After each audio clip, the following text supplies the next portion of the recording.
सरहद पार से खबर है। भारत की रक्षा तकनीक एक और बड़ी छलांग लगाने जा रही है। पहली बार भारत में एक high power anti drone laser weapon system बनने जा रहा। ड्रोन आतंक का हिसाब, आसमानी साजिश का मिलेगा करारा जवाब। दरअसल ये एक high power laser defence system होगा जो एंटी ड्रोन, एंटी यूएवी और एंटी मिसाइल सुरक्षा प्रदान करेगा, जो दुश्मन पर कहर बनकर टूटेगा। इसे लेकर चीन और पाकिस्तान में अभी से खलबली मच गई।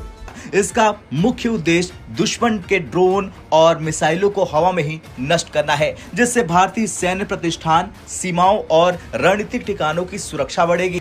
इंडियन एयरफोर्स जल्द से जल्द 10 anti drone laser weapon system को अपने जखीरे में शामिल करना चाहती है। इस बाबत एयरफोर्स ने RFI भी जारी कर दिया है। लेजर हथियार की खासियत ये होती है कि ये बिना किसी गोला बारूद के काम करता है और बेहद कम लागत में उच्च सुरक्षा प्रदान करता है। और ये टेक्नोलॉजी जो है व्यूअर्स, टेक्नोलॉजी बहुत बड़ा एक चैलेंज बनता जा रहा है। अब इंडिया क्यों आ गया? क्योंकि उनकी यूथ को गवर्नमेंट सपोर्ट करती है और वो आगे चली गई है और टेक्नोलॉजी में आगे।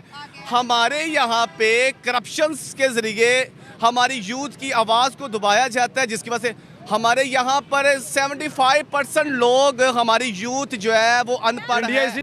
मैं दुख के साथ कहता हूँ, आसिम मुनीर साहब ने कल एम्बेसी में खड़े होकर ये डायस्पोरा को हमारा एम्बेसडर, इनको एम्बेसडर बनना चाहिए। उनको एम्बेसडर के स्पेलिंग ही नहीं आते। आपके डायस्पोरा की हालत तो देखें जरा। जो बच्चा मंडी बहाउद्दीन से पैदल चलता है, किश्तियों में आधे मर जाते हैं, आधे टर्की पहुंच जाते हैं, आधे यूनान पहुंच जाते हैं, आप उसको डायस्पोरा कहते हैं? चलिए अब जान लेते हैं कि कैसे काम करेगा ये लेजर वेपन सिस्टम। दरअसल ये हाई पावर लेजर बीम का उपयोग करता है जो दुश्मन के ड्रोन या मिसाइल को नष्ट कर देता है। सिस्टम में दो प्रमुख भाग होते हैं। पहला है लेजर स्रोत मॉड्यूल, ये ऊर्जा उत्पन्न करेगा और लेजर बीम को फायर करेगा। दूसरा है बीम कंट्रोल सिस्टम, ये लेजर को सटीक रूप से लक्ष्य पर केंद्रित करेगा, जिससे उसे अधिकतम प्रभाव के साथ नष्ट किया जा सकेगा। इस सिस्टम को मोबाइल प्लेटफॉर्म पर लगाया जा सकता है, जिससे ये तेजी से तैनात किया जा सके। पाकिस्तान और चीन जैसी ताकतें ड्रोन के जरिए घुसपैठ और हमले की कोशिश करती रहती हैं। हाल ही में पंजाब और जम्मू कश्मीर में पाकिस्तानी ड्रोन से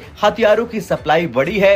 इस लेजर वेपन से भारत बिना मिसाइल खर्च किए इन खतरों को तुरंत नष्ट कर सकता है। ये सिस्टम पूरी तरह से स्वदेशी होगा, जिससे भारत को आत्मनिर्भरता मिल जाएगी। TAM यानी कि टोटल एड्रेसेबल मार्केट 25,000 करोड़ रुपए का है, यानी भविष्य में इस तकनीक का बहुत बड़ा बाजार होगा। इस परियोजना में रिसर्च, डेवलपमेंट और मैन्युफैक्चरिंग में हजारों नौकरियां भी बनेगी। चीन और अमेरिका पहले से ही हाई पावर लेजर हथियार बना रहे हैं। भारत के पास अब इस तकनीक का स्वदेशी वर्जन होगा, जिससे भारत की रक्षा क्षमता और मजबूत हो जाएगी। अगर इसके फायदे की बात करें तो ये मिसाइलों की तुलना में कई गुना तेज हमला करती है। ये 100% सटीकता के साथ लक्ष्य को भेदती है। मिसाइल सिस्टम की तुलना में बेहद सस्ता है। घातकता की बात करें तो ड्रोन और मिसाइलों के खिलाफ अत्यधिक प्रभावी है। अब इसकी संभावित चुनौतियों की बात कर लेते हैं तो संभावित चुनौतियां ऐसी हैं कि खराब मौसम में इसकी प्रभावशीलता कम हो सकती है। इसे ऑपरेट करने के लिए बहुत अधिक ऊर्जा चाहिए।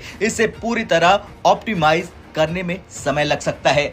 अब सवाल यह है कि क्या भारत अब युद्ध में लेजर हथियार को इस्तेमाल करेगा? दरअसल अमेरिका और चीन पहले ही लेजर हथियार विकसित कर चुके हैं। भारत अब इस तकनीक को अपनाने वाला पहला देश बनने जा रहा और आने वाले समय में ये प्रणाली भारतीय सेना, वायुसेना और नौसेना के लिए बेहद अहम भूमिका निभा सकती है। खैर, ये भारत की रक्षा तकनीक में एक बड़ा कदम है। लेजर हथियार न सिर्फ भारत को भविष्य के युद्धों के लिए तैयार करेगा, बल्कि भारत की सीमाओं को और सुरक्षित बनाएगा। पारस डिफेंस एंड स्पेस टेक्नोलॉजीज और DRDO के इस कॉन्ट्रैक्ट से भारत की रक्षा शक्ति को एक नई ऊंचाई मिलेगी। आपके पड़ोस में लाहौर से 150 किलोमीटर के फासले पे दुनिया ही अलग है।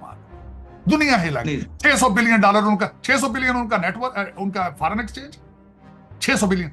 चंद्रयान पे जा चुके हैं। अदित्य 1 उन्होंने छोड़ दिया है। वहां से इंडियन इंस्टीट्यूट ऑफ टेक्नोलॉजी से बच्चा पढ़ के निकलता है, उस यहाँ पे आप वर्ल्ड बैंक का हेड बन जाता है।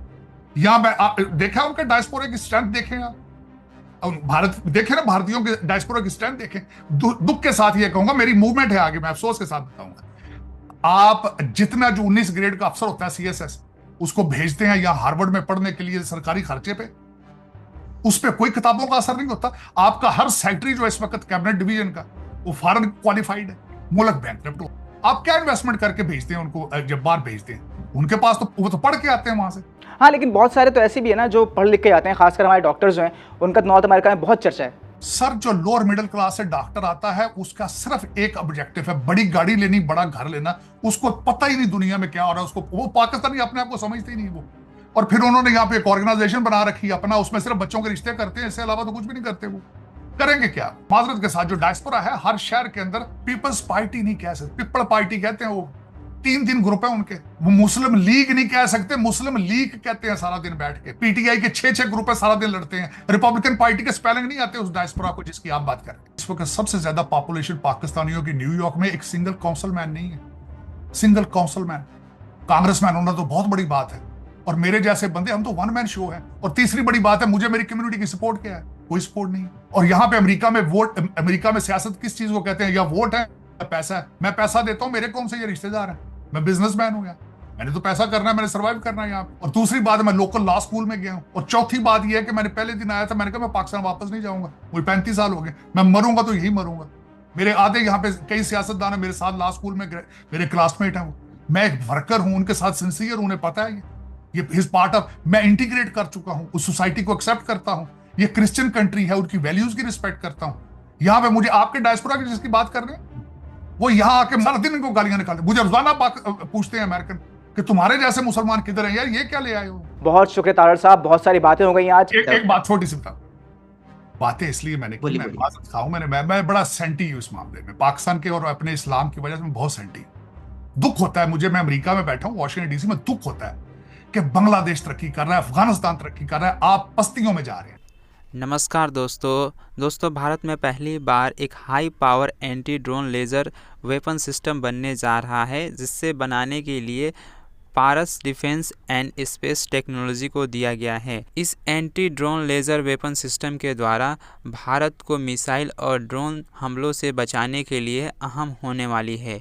दोस्तों, भारत अपने हथियार और मिसाइल को स्वदेशी तकनीकों के द्वारा बनाते जा रहा है। भारत सरकार के द्वारा कोई भी प्रोजेक्ट भारतीय कंपनी को ही दिया जा रहा है, ताकि भारतीय कंपनी को बढ़ावा दिया जा सके। दोस्तों, इस anti drone laser weapon system का खासियत है कि यह high power laser defence system होगा, जो एंटी ड्रोन और एंटी मिसाइल से सुरक्षा प्रदान करेगा। इसका मुख्य उद्देश्य दुश्मन के ड्रोन और मिसाइल को हवा में नष्ट करना। यह anti drone laser weapon system भारतीय सीमाओं को सुरक्षा प्रदान करेगा।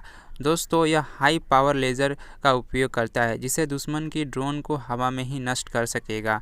दोस्तों, भारत सरकार के द्वारा मेकिंग इंडिया प्रोजेक्ट के तहत अपने ज़रूरतमंद ड्रोन मिसाइल को स्वदेशी तकनीकों के द्वारा बनाया जा रहा है, जिसके वजह से भारत आत्मनिर्भर की तरफ तेज़ी से बढ़ रहा है।